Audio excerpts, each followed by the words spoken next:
নমস্কার বন্ধুরা, সুরো রান্নাঘরের আরেকটি নতুন পর্বে আপনাদের সবাইকে স্বাগত জানিয়ে আজকে ভিডিও আরম্ভ করছি।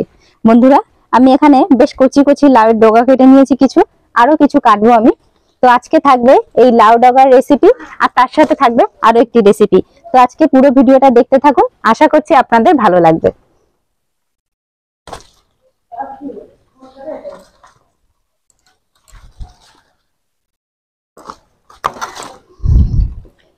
এই কটা ডগেই আমার হয়ে যাবে। তো চলো রান্নাঘরে গিয়ে কেটে কুটে রান্না শুরু করা যাক। এই লাউ ডগের সাথে আমি যে আরো একটা রান্নার কথা বলেছিলাম, সেটা হচ্ছে এই ছোট ছোট তেলাপিয়া মাছের ঝাল করব। তার জন্য কড়াইতে দিয়ে দিলাম তেল, আর মাছটাতে আমি সামান্য নুন আর হলুদ দিয়ে এবার একটু ম্যারিনেট করে নেব।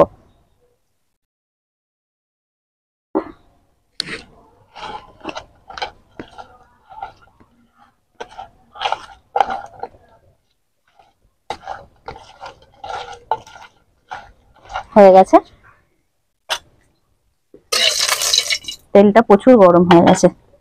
আস্তে আস্তে মাছগুলোকে ছেড়ে দেবো।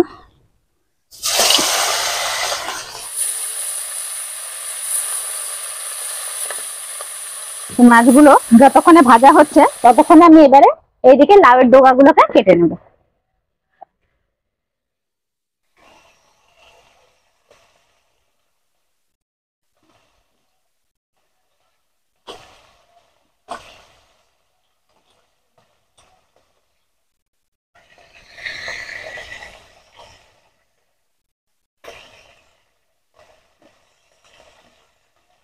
একদম কচি কচি লাউয়ের ডগা, খেতে দারুণ লাগবে।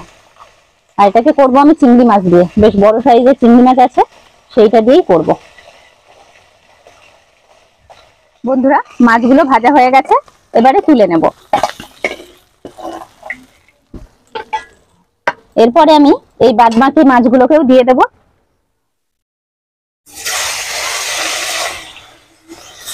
ওয়েদারটা একদম কালো করে এসছে, মনে হচ্ছে বৃষ্টি হবে।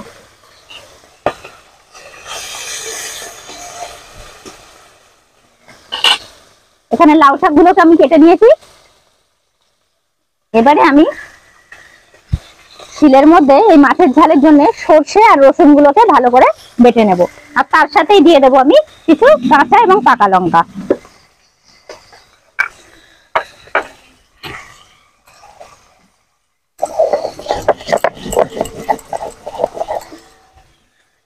এর মধ্যে দিয়ে দেবো আমি সামান্য নুন।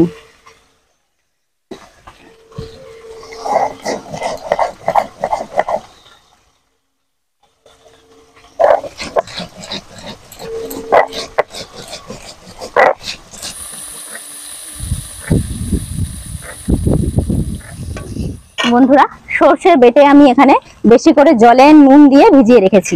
আগে তো একটু নুন দিয়েছিলাম আমি, আর তারপরেও আর একটু নুন দিয়ে ভিজিয়ে রেখেছি। এবারে বাদবাকি মাছগুলোকে তুলে নেব। কড়াইতে দিয়ে দেব আরো একটু সর্ষের তেল, দেবো একটু কালো জিরে, একদম সামান্য কালো জিরে দিয়ে দিলাম। দিয়ে দেবো টমেটো কুচি।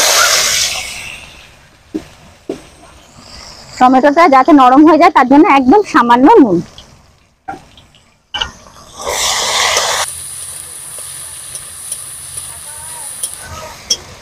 টমেটো একটু ভাজা ভাজা করে নিয়েছি। এবারে এর মধ্যে দিয়ে দেবো আমি সামান্য লঙ্কার গুঁড়ো, হলুদ গুঁড়ো, একদম সামান্য জল দিয়ে এবার মশলাটাকে ভালো করে কষিয়ে নেব।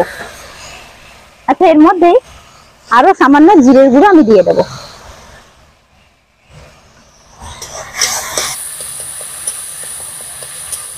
গুঁড়ো মশলা তো বেশিক্ষণ কষাতে হবে না, যতটুকু দরকার আমি কষিয়ে নিয়েছি। এবারে আমি এর মধ্যে মাছগুলোকে দিয়ে দেব। মাছগুলোকে একটু উল্টে পাল্টে নেব।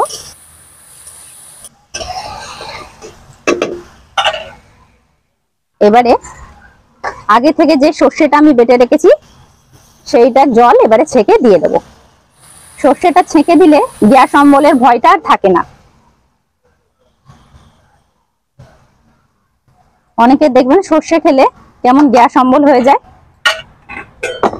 এবারে আমি আরো একটু জল দিয়ে নেব। এই সর্ষের মধ্যে কিন্তু আমি কয়েক কোয়া রসুনও দিয়েছিলাম। ব্যাস, আর লাগবে না জল, হয়ে গেছে।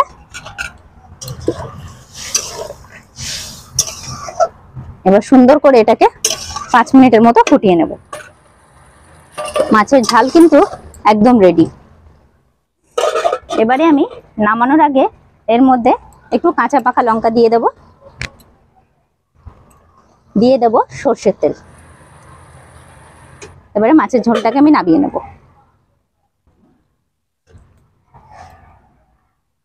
বন্ধুরা, এবার আমি লাউ শাকের ডাঁটার তরকারিটা করব। তার জন্য এখানে শুকনো লঙ্কা, গোলমরিচ আর গোটা জিরে আমি একটু ভেজে নেব।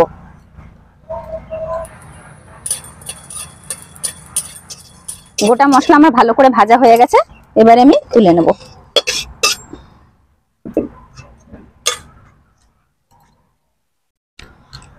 কড়াইতে দিয়ে দেব সর্ষের তেল।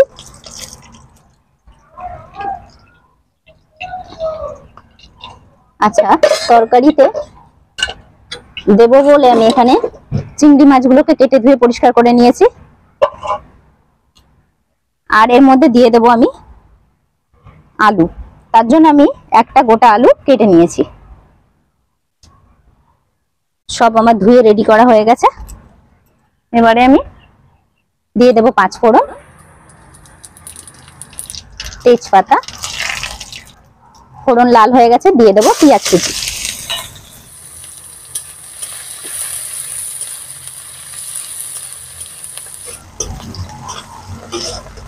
এবার আমি এর মধ্যে দিয়ে দেব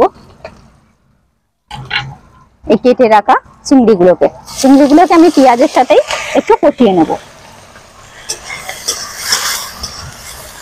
এবারে কেটে রাখা আলু আর লাউ শাকগুলোকে দিয়ে দেব। দিয়ে দেব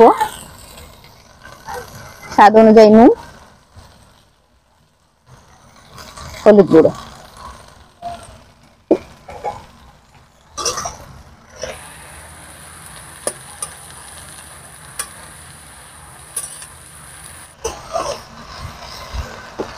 এবারে আমি তরকারিটাকে কিছুক্ষণ ঢেকে রেখে দেবো।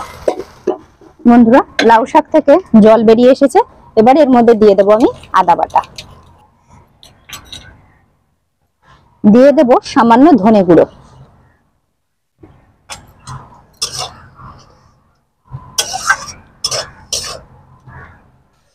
এবারে এর মধ্যে দিয়ে দেব আমি সামান্য জল।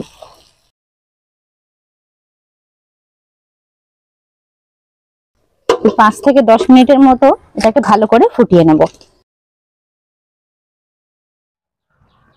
বন্ধুরা, লাউ শাক, আলু সব ভালোভাবে সেদ্ধ হয়ে গেছে। এবারে আমি নামানোর আগে যে মশলাটা ভেজে রেখেছিলাম সেই গুঁড়ো মশলাটা দিয়ে দিলাম।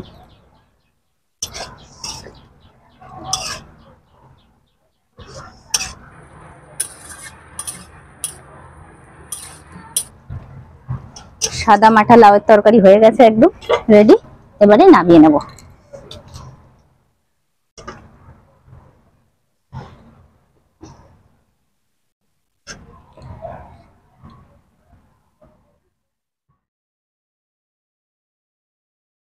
বন্ধুরা, প্রস্তুত আছে আজকের এই দুটি রান্না, লাউ শাক দিয়ে চিংড়ি মাছ আর তার সাথে তেলাপিয়া মাছের ঝাল।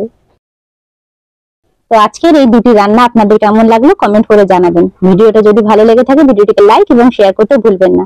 আমার চ্যানেলে যারা নতুন তারা চ্যানেলটিকে সাবস্ক্রাইব করে আমার পাশে থাকবেন। ধন্যবাদ।